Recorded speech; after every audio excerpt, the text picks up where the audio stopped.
जब मैं अपनी जनरेशन को पिछली वाली जनरेशन से कंपेयर करता हूं तो एक कॉम्प्लेक्स पिक्चर सामने आती है। वो पिछली जनरेशन ने बहुत सारे सोसाइटल चेंज और डेवलपमेंट देखे थे। उन्होंने देखा कि लाइफ के कई एस्पेक्ट्स कैसे बेटर हुए। फिर भी अब जब मैं अपनी नजर आने वाली जनरेशन पर डालता हूं तो एक गहरी चिंता होने लगती है। मैं बड़ी अनईजीनेस के साथ देख रहा हूं कि जो प्रिंसिपल्स हमें कभी बहुत प्यारे थे, जैसे मोरालिटी, इंटेग्रिटी, ट्रांसपेरेंसी, वो धीरे धीरे कम होते जा रहे हैं। ऐसा लगता है कि प्रोग्रेस की इस होड़ में हम वो फंडामेंटल वैल्यूज पीछे छोड़ रहे हैं जो हमारे समाज को उसकी ताकत और कैरेक्टर देते हैं। ये सिर्फ एक ऑब्जर्वेशन नहीं है, ये एक वार्निंग बेल है। ये गिरावट आज हम जिस तरह से लैंग्वेज का इस्तेमाल करते हैं और उसका गलत इस्तेमाल करते हैं में भी दिखती है। Main stream media outlets, social media का एंडलेस स्क्रॉल, पॉडकास्ट्स के इको चेंबर्स अक्सर नैरेटिव्स को बिना प्रॉपर स्क्रूटनी या फैक्ट चेकिंग के बढ़ावा देते हैं। कुछ शब्दों को जानबूझकर पोलराइज्ड किया जाता है, आइडियोलॉजिकल बैटल्स के लिए हथियार बनाया जाता है, जिससे उनकी हिस्टोरिकल और फिलोसॉफिकल डेप्थ छिन जाती है। इसके कॉन्सिक्वेंसेस बहुत गहरे हैं। यह हमारी डेली डिस्कोर्स ही नहीं, हमारी सिविलाइजेशन की रिच हेरिटेज की समझ को भी प्रभावित करता है। लालच और इंटॉलरेंस का एक बढ़ता हुआ एहसास एम्पैथी और म्यूचुअल रिस्पेक्ट को पीछे धकेल रहा है। ये चीजें कभी हमारे कम्युनिटीज को एकजुट रखती थीं। यह शिफ्ट अलार्मिंग है। यह हमारे कलेक्टिव कॉन्शियंस के खोखले होने का संकेत देता है। जब जो शब्द कभी यूनिटी, इटर्नल प्रिंसिपल्स का मतलब बताते थे, उन्हें डिवीजन के लिए तोड़ मरोड़ दिया जाता है, तो हम अपनी शेयर्ड आइडेंटिटी का एक हिस्सा खो देते हैं।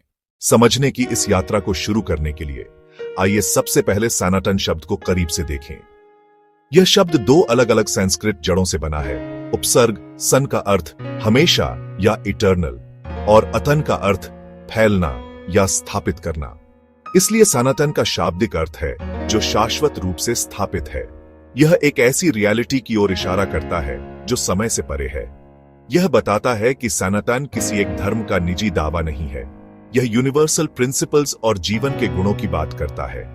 टाइमलेस ट्रूथ्स, प्रकृति के शाश्वत नियम, कॉस्मोस के अंतर्निहित नैतिक क्रम, इसे अस्तित्व के अंडरलाइंग सॉफ्टवेयर के रूप में सोचिए। Truth, compassion, non violence, duty. यह एक फिलोसॉफिकल विजन है। जीवन, सत्य, सुंदरता। सनातन को एक विशिष्ट संगठित धर्म की संकीर्ण सीमाओं में सीमित करना गलत है। इसका सार इंक्लूसिविटी और यूनिवर्सैलिटी का है।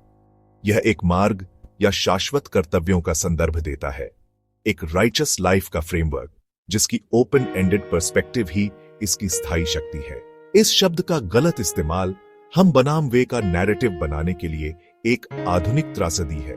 जब सनातन को रिजिड, एक्सक्लूजनरी आइडेंटिटी के रूप में प्रस्तुत किया जाता है, तो यह यूनिवर्सल वैल्यूज की फिलॉसफी को पॉलिटिकल टूल में बदल देता है। हमारी जिम्मेदारी है कि इस संकीर्ण व्याख्या से बचाएं और इसके ओरिजिनल एक्सपेंसिव मीनिंग को बहाल करें। यह टाइमलेस वर्च्यूज के लिए एक साझा मानवीय खोज का प्रतिनिधित्व करता है, न कि एक क्लोज्ड ऑफ कम्युनिटी के लिए एक ब्रांड नेम। अब आइए हम अपना ध्यान हिंदू शब्द पर केंद्रित करें। यह एक शब्द है जिसकी उत्पत्ति धार्मिक नहीं बल्कि भौगोलिक और सांस्कृतिक है। सिंधु नदी के संस्कृत नाम का भाषाई विकास, प्राचीन पर्शियंस, भाषाई बदलाव सस से सिंधु के पार के क्षेत्रों और लोगों को हिंदू कहा। अरबों में यह अल हिंद बना। हिंदू मूलतः बाहरी लोगों का भूगोलिक वर्णन था, एक एक्सोनिम, न कि स्थानीय धार्मिक पहचान। यूरोपीय व्यापारियों और उपनिवेशवादियों ने इसे अपनाया और विविध आध्यात्मिक परंपराओं को वर्गीकृत करने के लिए प्रयोग किया। एक सुविधाजनक, हालांकि सरल लेबल। वेदों, उपनिषदों, पुराणों में हिंदू धार्मिक पहचान के रूप में अनुपस्थित है। ये ग्रंथ जम्बूद्वीप या भारतवर्ष, नदियों और भूमि की बात करते हैं। पहचान भूमि, उसकी पवित्र भूगोल और जीवन शैली से बंधी थी। एक सभ्यता का नाम विविध, खुली और अनेक विश्वासों को समायोजित करने वाली। आज इस शब्द का उपयोग बहिष्कार के लिए या एक रिजिड आइडेंटिटी लागू करने के लिए करना, इसके वास्तविक इतिहास और बहुलवादी भावना के साथ विश्वासघात है। एक भौगोलिक शब्द से धार्मिक शब्द तक की यात्रा को समझना जरूरी है, ताकि हिंदू को बंद बक्सा नहीं बल्कि एक व्यापक सभ्यतामूलक पहचान के रूप में देखा जाए। आज की दुनिया में मीडिया और सोशल मीडिया के डिजिटल लैंडस्केप में, इस हाई स्पीड एनवायरनमेंट में इमोशनल आउटरीच, अक्सर फैक्चुअल एक्यूरेसी से तेजी और दूर तक पहुंचता है। क्लिक्स, शेयर्स, एंगेजमेंट ऐसे कंटेंट को बढ़ावा देते हैं जो इंफॉर्मेटिव से ज्यादा प्रोवोकेटिव होता है। इस कैओटिक इकोसिस्टम में सनातन हिंदू जैसे न्यूअंस्ड टर्म्स कॉन्टेक्स्ट से अलग कर वेपनाइज कर दिए जाते हैं। हैशटैग्स और मीम्स में समेटकर उनकी गहराई खो दी जाती है। वे एक बड़े कल्चर वॉर में महज प्रतीक बन जाते हैं जो पोलराइजेशन पर पनपता है।